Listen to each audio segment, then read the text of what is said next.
Christian parenting. Support for Paradox comes from the Timothy Center, your online counseling center, no matter where you live. The Timothy Center is a faith-based counseling center in Austin, Texas, offering online teletherapy for those that live in Texas but outside the Austin area. If you have questions and would like to consult with Jimmy, Josh, or one of their licensed professionals, visit them at timothycenter.com.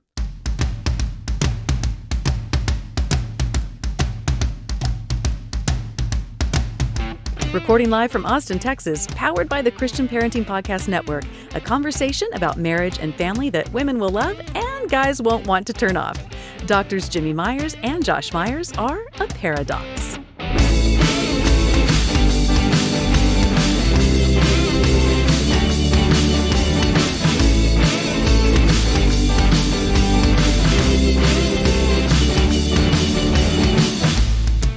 Guys, welcome to the show. This is Josh, and I'm Paradox.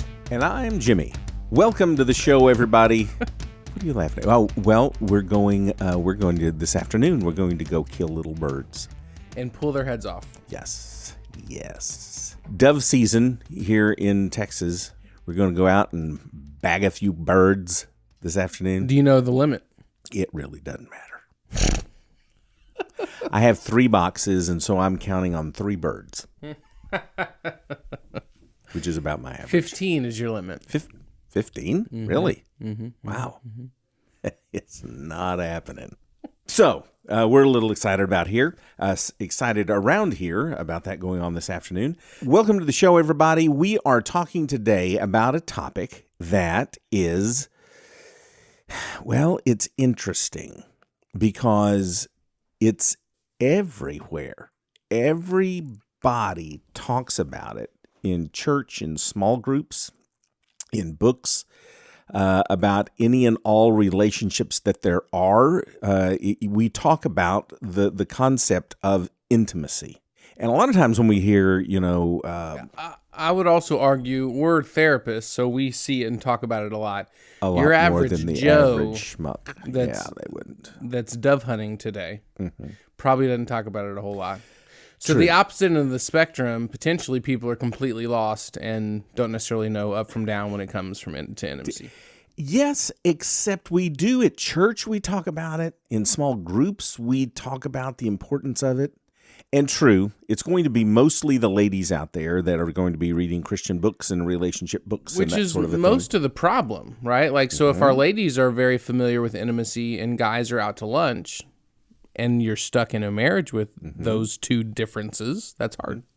Well, it kind of goes back to the emotional thing. Women are dealing with emotions and an array of emotions since childhood, and guys show no emotions except anger until they get into a long-term relationship, get married, and then they're forced to have to. We say all the time that women, by the time you get married, you have a PhD in emotions, and a guy is about in 3rd grade when it comes to emotional processing. I actually say it differently. I say women are middle schoolers because they're not Jesus. We like to think that our women know what they're doing emotionally, but they're as emotionally unintelligent than guys are. If guys can't connect with their emotions and they're too cognitive, women often are too controlled by their emotions and don't have enough cognitive. True. So I when I do a relational talk, I think that's very important because women can be placed as king and queen of their house and anything they say goes because they're better emotionally, and that just can't happen. Okay, I will buy that. So between a PhD and junior, we're going to have women are a freshman in college. Okay. That's still stupid enough.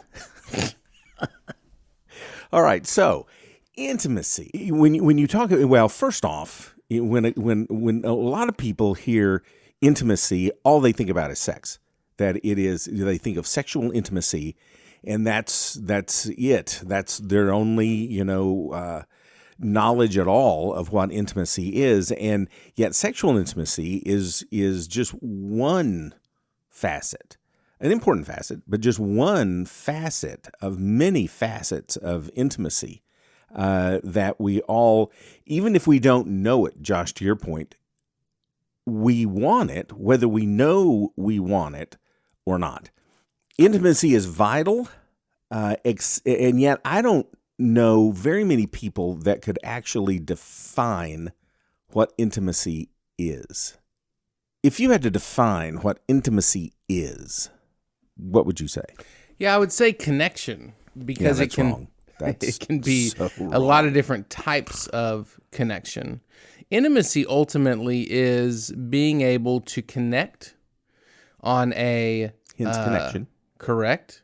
On a very light surface, watching sports with my guys or drinking wine and talking with my girls, but also a very deep. So there's different levels of connection, but I think the best word that sums up intimacy is just connecting with others. First off, as a Southern Baptist, I would never be drinking wine. So there's that. There would be that difference in the way we would approach this. The dictionary says it's close familiarity, I like connection. that. Well, I like it. I would put a slight spin on it because, again, we're saying the same thing, close familiarity and connection. I would say that intimacy is the absence of fear in a relationship, in almost any relationship. So if I can be without fear, if I can say without fear, if I can share without fear, then there's intimacy. And to your point, if I can connect, but I would say if there's fear, there is no intimacy because we hold back and we don't have a close familiarity because we're not saying all and sharing all because we're afraid. Yeah. I may be focused in my definition on the verb, the practice of intimacy, where you were describing an intimate relationship on the back end of absence of fear. Mm-hmm. So you can practice intimacy trying to achieve the absence of fear. Mm-hmm. So I think we're saying the same thing, but just potentially on different ends of the process. Yeah. And because, again, where there is fear, there's no trust. And when there's no trust, there's no intimacy. You know, we talk about sexual intimacy, and I guess that would be a physical manifestation of what we're talking about. Because we're saying you should be able to emotionally and spiritually and psychologically be laid bare, I guess would be kind of the connotation with sexual intimacy, even though that's just the physical. In fact, physical intimacy and sexual intimacy aren't the same thing, because we urge couples all the time about, hey, there's physical intimacy apart from sexual intimacy. And we need to, and a lot of couples are not really good at that. I'm physically intimate with my boys when I'm wrestling with them. Yes. Yeah. Yes. That type of thing is very, very, very important, to be physically intimate. Because to your point, a lot of guys, when they do make it into school, they're not going to be rolling around wrestling with the science teacher. But dad can. I can blow on their bellies. Wait, dad can wrestle with the science teacher? Yes. Huh. I'd put my money on the science teacher, but yes, you could. You could do that. No, I wouldn't either, because you're the strong man in your CrossFit box. That's what I hear. Yeah, I'm like number 5. Mm-hmm. Yeah, you pump the pig. If there's a pig out there, I pump it. So we want to achieve intimacy. And we've got to first broaden our idea of what that is. So if we're talking about connection, a lack of fear, this close familiarity, then we've got to expand it to non-sexual intimacy, emotional intimacy. So if I share an emotion, in a healthy relationship, they say, I don't know who they is other than Google, that in a good relationship, you can share 80% of emotions and they're going to be received without rejection. And so you kind of do the math in your own relationships. So there's intellectual intimacy. Can I speak my ideas and my thoughts without, someone saying that they're idiotic? Spiritual intimacy, which is why it's so difficult for believers to be unequally yoked with non-believers, because there's no core there. When we talk about the birth of a child, the death of a parent, these major life issues, there's not that shared foundation. Therefore, there's going to be a lack of ultimate intimacy. So, How do we get there?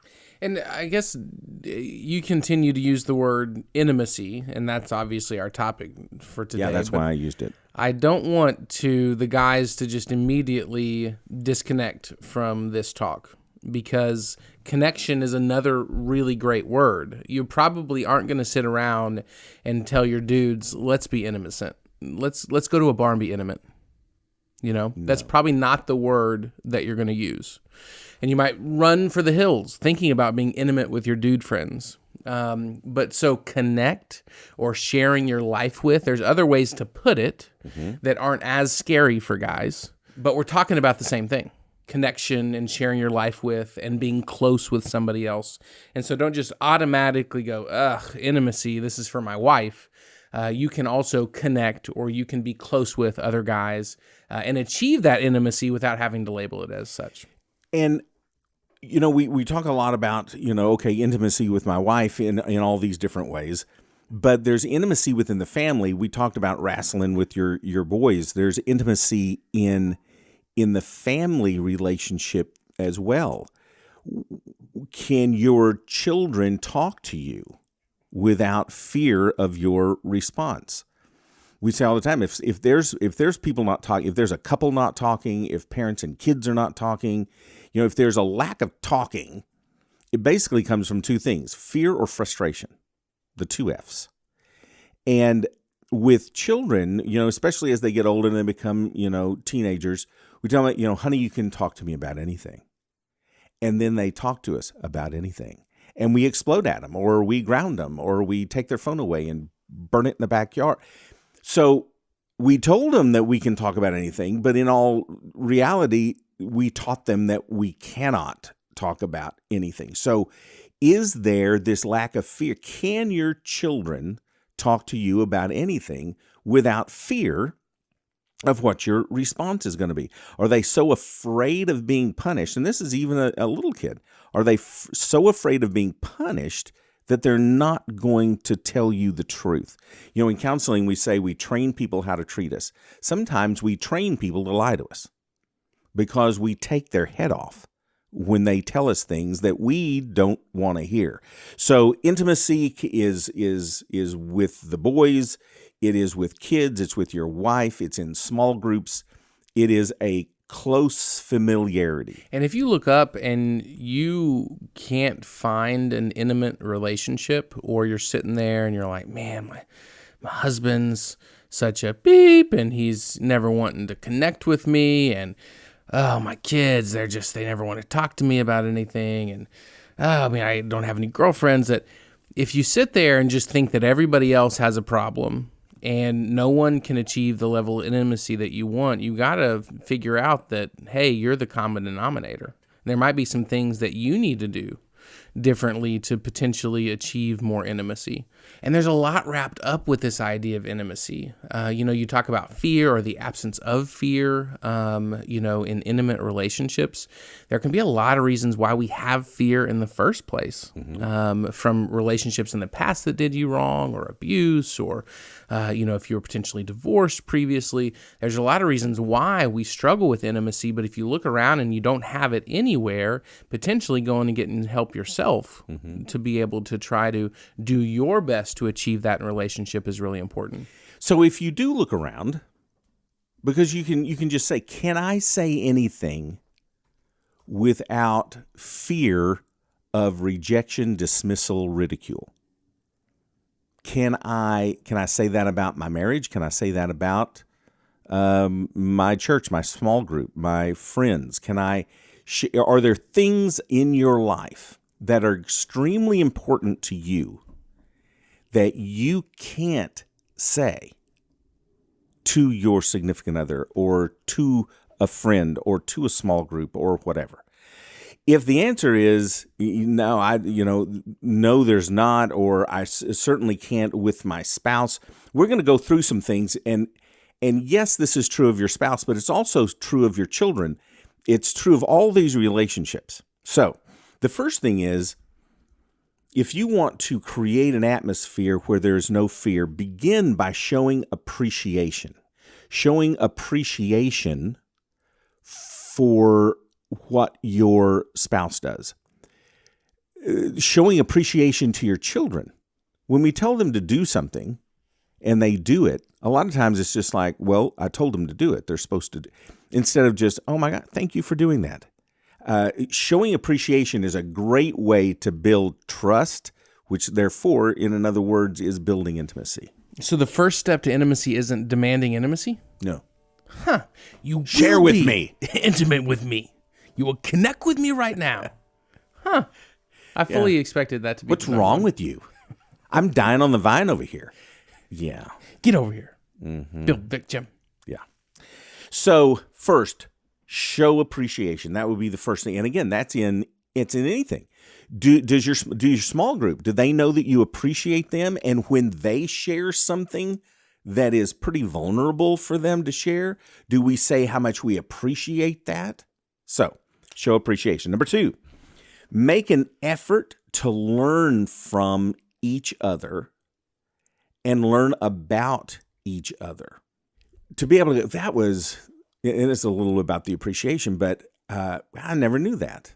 Now, wait a minute. This is what you're really, really good at. So tell me, because I don't understand. Just that's taking, whatever it is, it's taking you off your high horse. And when you can do this with your children, it's gold. To be able to say, what is this again? And again, for most of us, once they get into about the 4th grade level of math, we can learn from them. What are you talking about? And not only learn from them, but to learn about them. And we do that by asking questions.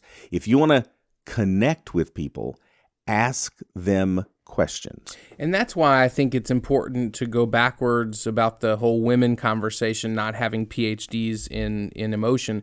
If they view themselves as the emotional strong one and my husband's an imbecile, that is an easy high horse to sit on. And they're never going to ask the husband and want to learn from them and how to be intimate. But your husband is half of the equation here. He also needs to teach you how to be intimate with him.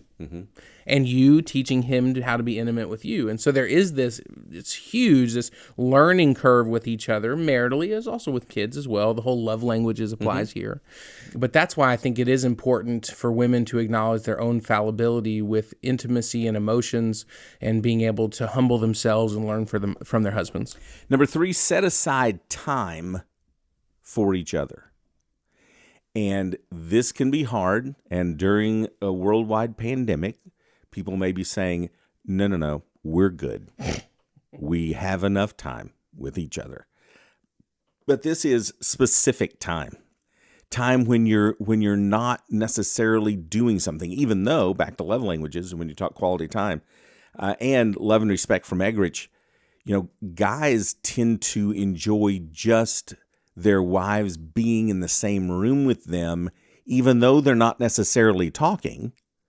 They're just doing the same thing or working on different things. They just enjoy the presence of their wives. That's because talking is exhausting.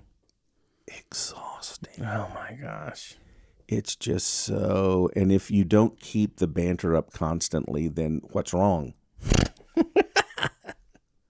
We can't even talk. You know what? I will let you know when something is wrong. And now that you mentioned something's wrong, now is something wrong. You keep asking. You know what's wrong? You asking what's wrong. That's what's wrong. All right. So set a time for each other. And then, by the way, that would be for kids. If you want intimacy, you can't get there short of spending time. I had a buddy, we don't have time for this, but it applies and it's funny. I had a buddy, his kid started 2nd grade or something, I don't know, but, and the male kid comes home and the wife's like, hey buddy, what'd you do today? And the kid's like, I don't know. Oh, well, did you talk to any friends? I don't remember. What'd you do for lunch? Listen, I don't remember anything. The 2nd grader said, and the wife was like, oh, okay, well, I guess no more questions. And then all of us adult males are like, is that all it takes? Is to just say, I don't remember anything? Done. Whoa, okay, no more questions. Listen, I don't remember anything, Mom. But there's an example of what you're talking about. That kid, you always say with kids, especially teenagers, they'll talk. You just have to be in the room when they're ready to do it. Because this is true of spouses, children, friends. We can't demand that they share on our timetable.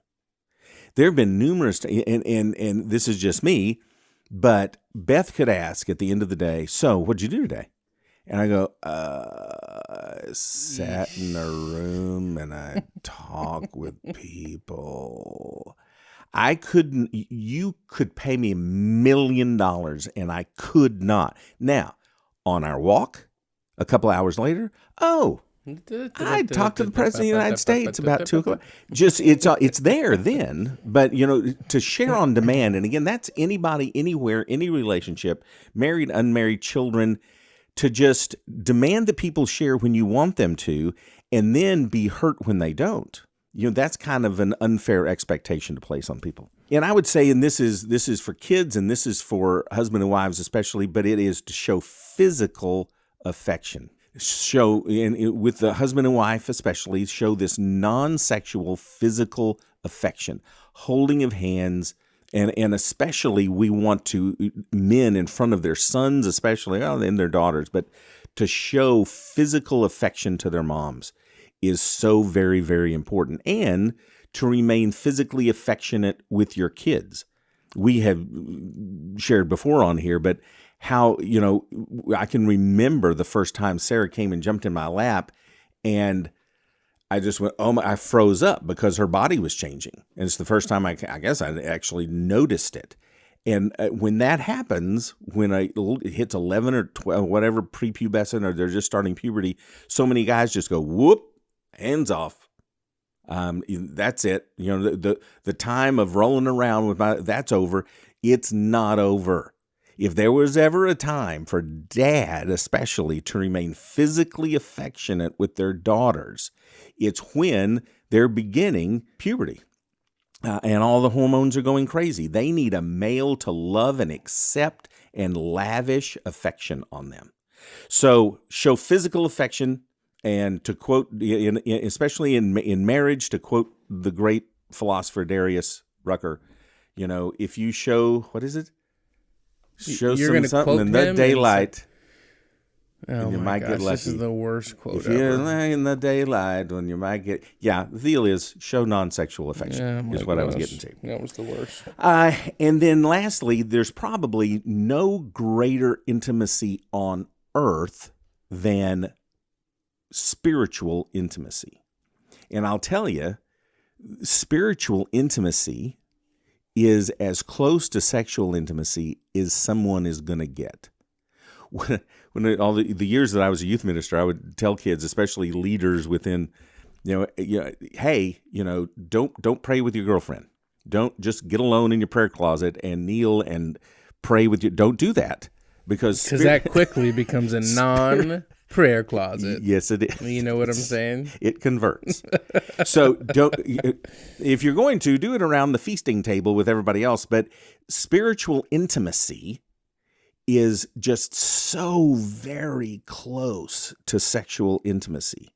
It's the greatest form of intimacy that you can have. Therefore, if you want the trickle-down effect of intimacy in all the other relationships, then focus on your intimacy with Christ and bringing your relationship with Christ to be the best that it can be. Again, you can show me a couple's walk with Christ, and I'll show you their marriage because they mirror each other. You're not going to have a horrible walk with Christ and a great marriage, or a horrible marriage. People who come from marriage counseling, virtually without exception, their walk with Christ is not good. It just isn't. Potentially one or both. Correct. One or both. Yes. And there can be other things involved. Not that if you're in marriage counseling right now, we're not telling you that you're a terrible Christian. Oh yeah. Yeah, that was my main point, Josh.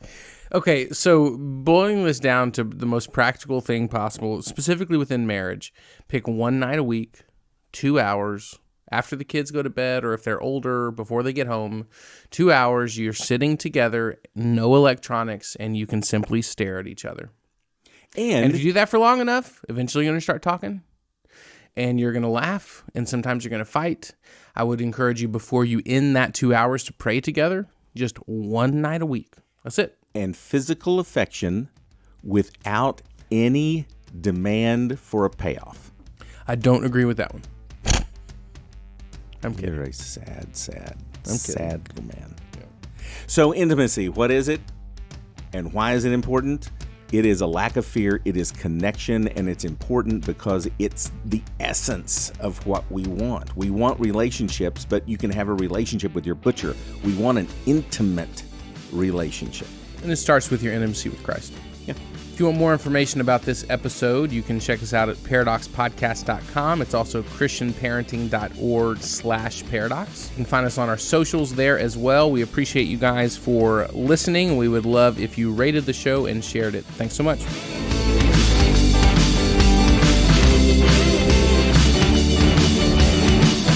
For more information about the voice of the Paradox Podcast, Julie Lyles Carr, go to julielylescarr.com. And if you want more details about what was discussed on today's show and find the archive of all our past shows, go to paradoxpodcast.com.